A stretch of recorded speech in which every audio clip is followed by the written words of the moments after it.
Happy Halloween and welcome back to the channel. Today we're looking at how to make your ukulele sound scary. Thinking about all the different ways that we can sort of play the ukulele and make it sound spooky, and we're also going to be learning a few spooky tunes as well. So stay tuned. What you just heard me doing in the opening is a really cool thing you can do with a diminished chord. Now we're going to learn a slightly easier version first and then a more challenging version. And so to start with, we're going to learn the 2-finger diminished chord. This is where we go from top to bottom, 0, 1, 0, 1. So it looks like that. Diminished chords have lots of names, you don't need to know why, but for the purposes of this video we're going to call it E diminished 7, okay?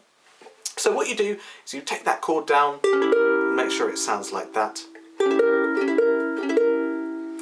And then with this hand, the strumming hand, you're going to play a tremolo. So this is where we're playing down and up, but really quickly and without a kind of tempo. A tremolo is kind of sort of transcends a beat. We're not going down, up, up, up, down, up. There's no beat, there's no rhythm, there's no pulse.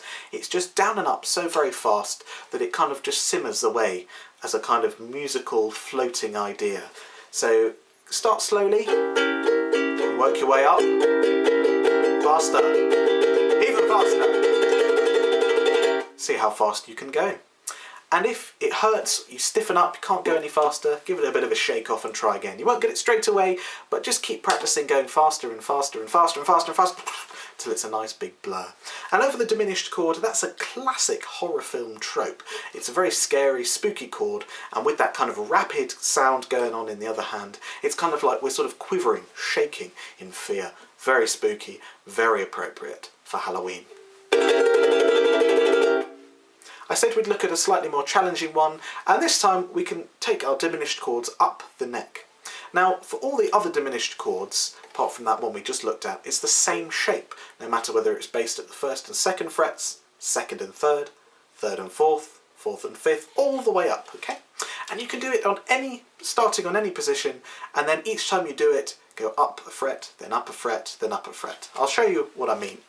So take your first finger, and let's put it on the 1st fret of the G string. Middle finger comes on the 1st fret of the E string. So far it's like our first shape, but everything is moved across the strings. There's the original shape, now move it across the strings. The other 2 fingers come in, the ring finger goes on the 2nd fret of the C string, and the pinky on the 2nd fret of the A string. So we've got 1, 2, 1, 2. And once you've got that, give it a little tremolo. And then stop, then move it up. So now we've got 2, 3, 2, 3. Do another one, and stop. Then move it up one more. And basically see how high you can go. Again, proper classic horror movie sound. Okay, number 2. This time we're going to learn the Jaws theme. Now that's not strictly Halloween themed as it's on a nice sunny beach and not on a damp autumn night, but it's a classic theme tune that's really fun and easy to do on the ukulele, and it still taps into that whole idea of horror. Now you're going to want to do it on your lowest string. This is a high G ukulele, so my lowest string in terms of pitch is this C string. It's the lowest, all the other strings are higher. If you've got a low G, or maybe you're on a baritone, use whatever string you want to, okay? But you're going to play the open string, then you're going to take a pointer finger and you're going to place it on the 1st fret of that string. And first of all you play it nice and slowly. Off, on, off, on. And then, if you're familiar with Jaws, you know what happens next. You start to speed up, get louder, and just see how fast you can go. I was exaggerating my left hand movement, sort of to show you what I was doing, but sort of ignore that. Just try and keep your movements as small as possible, because the more you move, the harder you'll find it to go quickly. So nice small movements like that mean that you can go nice and fast, just like the Jaws theme. Okay, let's return to our diminished chord now for this next trick. I'm sure you will have heard this sound effect before. It's a kind of dun dun dun sort of sound. So as you can see, there's a lot more moving around on the neck. So to start with, you want to do your 4-finger diminished chord based around the 5th and 6th frets. So 5, 6, 5, 6.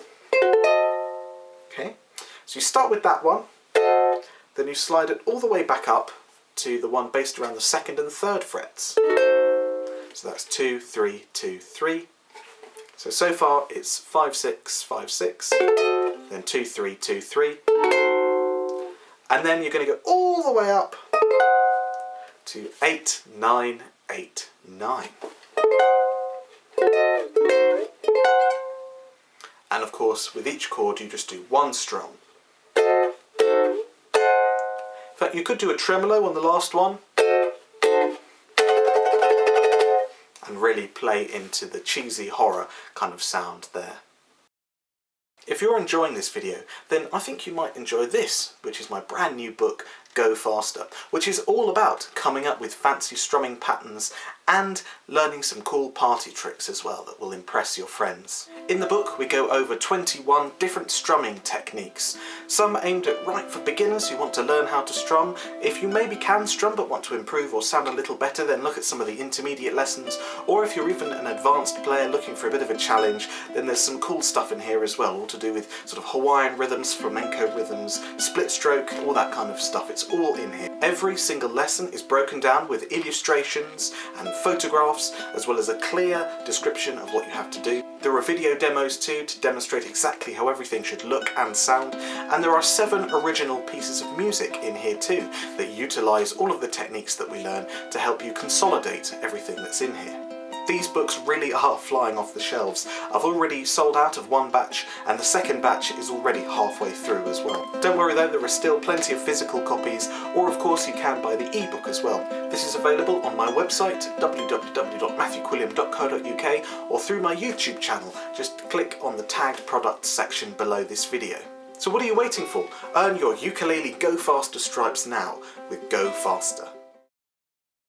Okay, number 4.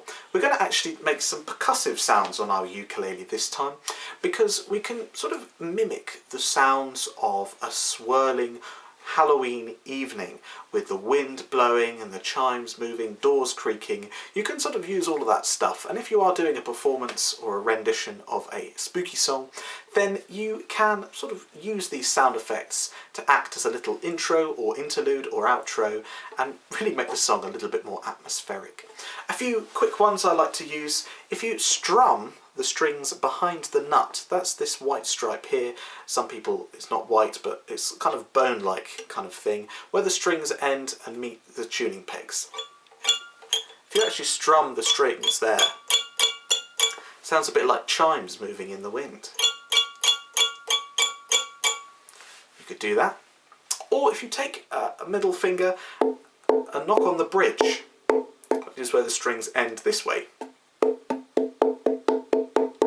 you get a real sort of earthy knocking sound there, which is really creepy. And I'd suggest play around with speed and volume.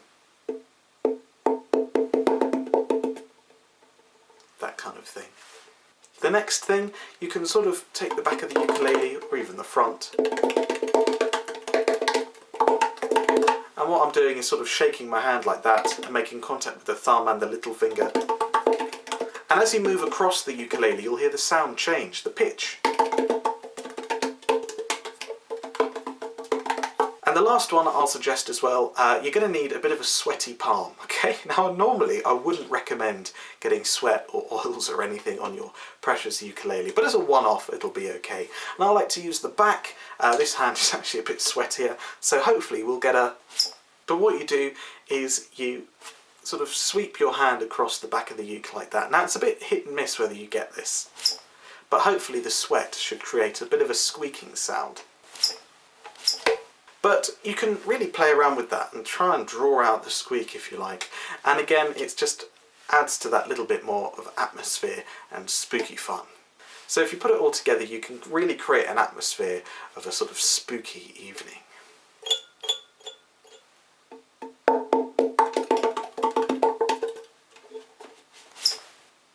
So there we are, those are just some fun ways to sort of commemorate Halloween. Which is your favourite? Let me know in the comments below. Also let me know if you have another way of doing a kind of Halloween tribute on your ukulele. I want to know. In the meantime, if you've enjoyed sort of messing around and having fun with the uke, then I think you might like this video here, all about party tricks and ways to show off with your ukulele. So go and check that out now, and I'll see you over there.